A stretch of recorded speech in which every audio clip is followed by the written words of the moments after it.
Yeah, can you hear me now? I can, thank you. Away you go. Sorry about that. Frank, first of all, it's been almost 8 hours since you've conceded a goal. Can you just talk us through the factors behind that? Do you think it's just because of the new players you signed in the summer, or is there more to it than that?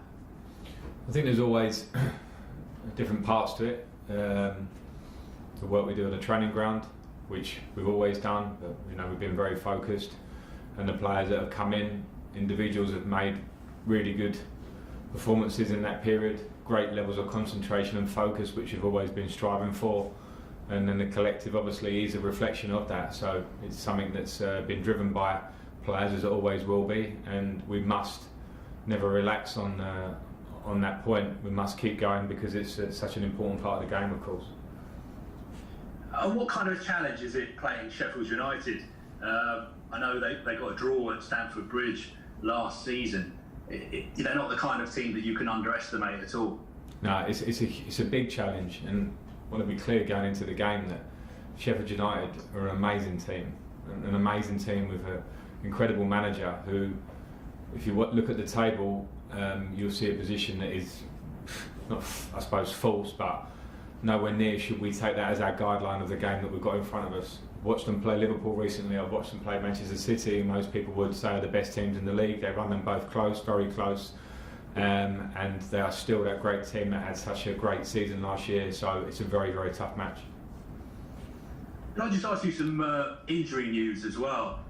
What's the latest on Christian Pulisic? Is he fit to play tomorrow? No, he's not fit to play. He's still suffering with his hamstring. And how long do you think he'll be out for? Is he training at the moment, or? No, he's not at the moment, no.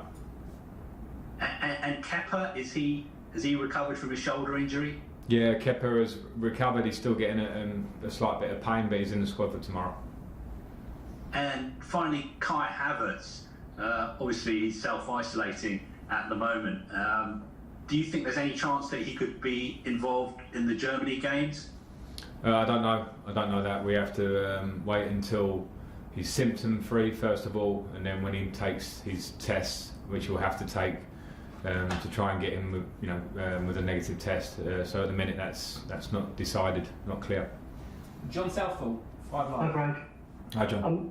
Is the Christian Pulisic slightly worse than you thought? You sounded quite positive in midweek about it. Yeah, to be clear, he trained at a low level in midweek when I had that. When I made those quotes, and it wasn't comfortable, so we have to keep looking for the right solution. I know it's been early on in the season, but do you get the sense that this time around the title race is going to be a bit more open than certainly the last couple of years, obviously with the schedule that the big teams have got as well?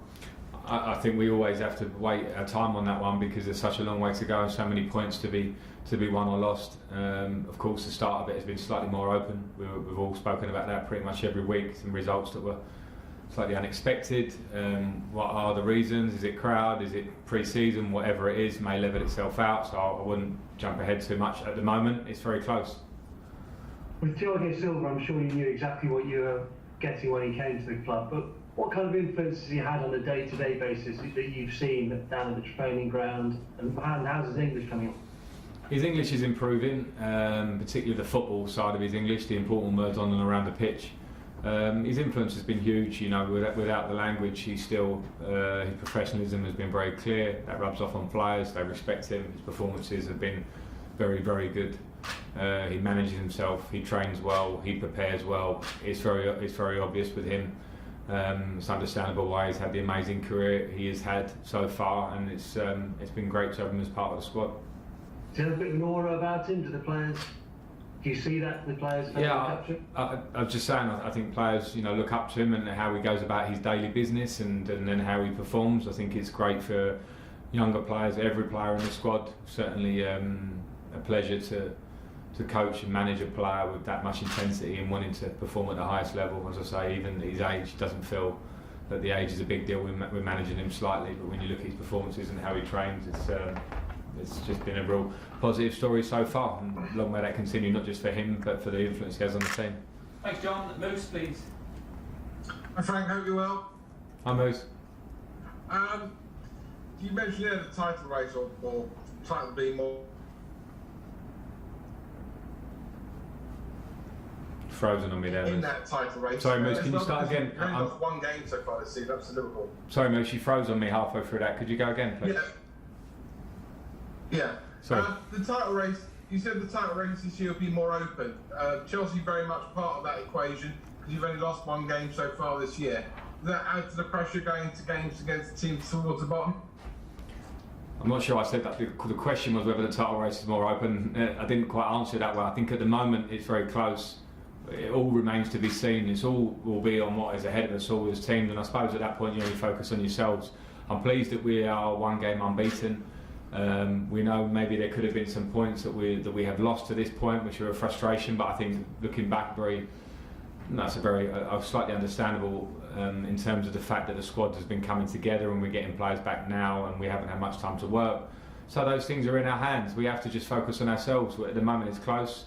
We need to find a consistency in performance that we've found in recent games and take that forward. So that's just how I see it right now. When you lost 3-0 at Bramall Lane, you were very critical of your team not being vocal enough. How have you improved that this season? Well, I mean, we've made some changes in personnel. We've changed the squad. There's been a lot of people speaking about that, and I'm just talking about Thiago Silva. He is a player that brings an attitude, a professionalism that is infectious. The players are growing. At times last year we were a pretty young team, and definitely one of the games that sticks out in my mind is Sheffield United at Bramall Lane, where they beat us in every department, and that hardly happened last year. So we just have to improve it with the work that we do, with the way the squad grows. And that's a bit of a process, and nice test tomorrow to see where we go. Thank you, Moose. Go on, Moose. Go on. Where you go? I was just going to say, last one from me. The international break coming up, people like Reece James, who can't play in 2 of the 3 England games, have been called up. It's difficult for you to talk too much about internationals going away, but how infuriating is it having this international period now whereby players who are tired of playing so many games twice a week are going to be playing maybe up to 3 internationals in some cases? Yeah, I don't find it infuriating. I mean, I'm proud that players get called up for their countries, and Reece James is a great example. Of just getting in there. I would never want to take that opportunity away from them. I think it's part of being a top player. With Reece, it's going to look after himself because he'll be involved in the first one and come back to us. And players are in need of probably a bit of rest when you think there are 3 games for some of them. And on that one, I just try and have an open conversation and relationship with the managers of the team, speak with the players as they go, and try and manage it as well as we can. Thank you, Olivia. Hi, Frank. Hi. Timo Werner's played a lot of football recently. He was on the bench against Burnley, had to play 90 minutes, and then played 90 minutes in the Champions League as well. Do you plan on giving him a rest against Sheffield United? I'm not going to give the team away, but I think it was clear that with the Burnley game I was planning on giving him a rest, and it was more because I had options and because of the journey to Russia and back, and Timo's played a lot of games, as you said. But at the minute there's always a balance in my job of players that are playing well and enjoying it and finding their way in the team and making relationships and feeling the league if they're new to the league. I think that's been a big deal for Timo as well, so I've been happy with that point. Of course, as we look forward, not talking about tomorrow necessarily, but as we look forward I will try to manage those minutes to keep him as fresh as I can, but at the minute he's going well, so we'll see. You played 4-3-3 recently and got quite a lot of success. Do you feel like you finally found a formation, perhaps a formation that suits maybe your best 11, and you found a nice balance in your team now? Well, in the last few games, yes. We played it a lot last year, but when we had the change of personnel in the summer and some of the players that came in, there was a versatility in the way they play. So I suppose things that we would normally work out in pre-season, we had to work out in real time. So we had a slight change in formation earlier with the 4-3-3 has worked well recently. I think it does give a good balance to our team. So there's a balance with the system always where you want to pick the right one, and then the players sometimes have to adjust for that as well. So you need intelligent players that want to take that information on board. We have that, so we just need to keep working on it and also be ready to be flexible if needs be at times. Last one, please, Olivia. Yeah, that's fine. And just finally, Olivier Giroud hasn't featured much this season. He comes across as the ultimate professional. What has his response been to that, considering how much of a run and a good run he had, especially last season, clinching sort of your top 4 spot? Yeah, he's given a typically great response, which is to train as well as possible, support the group is amazing around the group. That's just a fact with Ollie, and that's maybe not always a fact if people are out of the team, so that I can't speak highly enough of him on that side. It's a part of my job that I don't like with good players, and top people that are great around the group don't always play, but I have those issues. Tammy Abraham at the start, for at least half of last season, was one of the top scorers in the Premier League. When Ollie came in, he performed very well in restart for us and was a huge factor in us getting into the top 4. So I had difficult questions to answer, or selections in teams, and then I do rely on great professionals, and Ollie's absolutely showing that. Nick Purell, yeah. Thank you. Hi Frank, thanks for your time as always. Hi Nick. You said on Wednesday, after match, you wouldn't have been best pleased to be on the wrong end of the decision for the second penalty and the circumstances around that. And you Chelsea were certainly on the wrong end of a call at Old Trafford, not to receive one. Do the football authorities need to ensure the VAR rules are aligned across all the top competitions? And does the system itself still need further work? I think that the handball rule, which we adjusted in the Premier League, has not been adjusted on the Champions League, and from FIFA it seems this directive comes. It's a rule that I think universally is disliked by anybody who plays or watches or supports football. I can't back it at the in midweek when it gives us a penalty and a red card, because it doesn't feel right.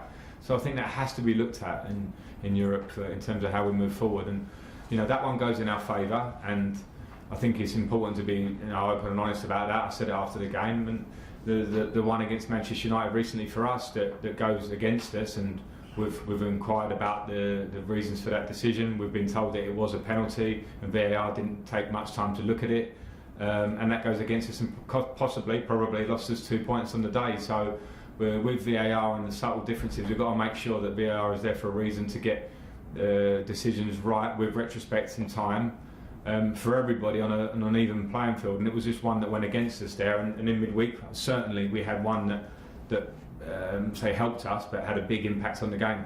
Okay, thanks Nick. We've got time for 2 more, Liam Twomey and then James Ollie to finish. Hi Frank. Hi Liam. Reece James' crossing has been a big asset to Chelsea pretty much since he broke through, but when you pair him with someone like Hakim Ziyech on that side, does that give Chelsea something that very few other teams can have, really, in that you can put in top quality crosses from lots of different angles and lots of different positions on that right hand side? Well, I hope so, and that was part of my thinking when Hakim Ziyech comes to the club. The balance of the sides of the pitch, which are very important for us. And when you see, we knew Reece's quality last year in terms of crossing the ball. I knew it when I came to the club. And then when you think that you can have a winger in front of him that offers different angles and combinations on that side to put balls into the box, then I think it can be a big strength of ours. And when I say that, we mustn't forget that Aspie has been here for years, making big assists for the club at different times from all sorts of crosses and different angles. So when we look at the sides of the pitch, it's something that we want to exploit. We can get better at it. I think at the moment we're getting some praise for the side of the pitch, but I think as we move forward we can get better at it in terms of our execution and finishing in the box as well. But it's something that I'm happy with and we want to keep working on. Last question, James Ollie. Hi Frank, it's just a small sort of 2-parter. It's a general one on penalty taking, if I can.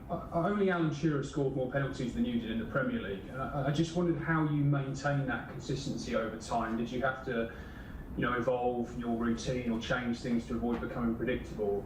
And secondly, as a coach, how much of that is sort of informed what you do now with the takers, or do you kind of largely leave them to develop their own methodology? Yeah, you're actually not going to get the best answer from me because I'm quite superstitious about penalties. I was as a taker, maybe that was part of my process of taking them, and I probably did adapt my style over the course of my career depending on form, if I'd missed any opposition, which at times I focused on a lot and then I came away from that. So because I was like that as a player, I tend not to go too much into the head of the penalty takers in our team. I trust them for the style and the way they take them. That's why they're in those positions, and I let them get on with it. I won't sort of discuss anything more in terms of going forward. Okay, that's the broadcast selection.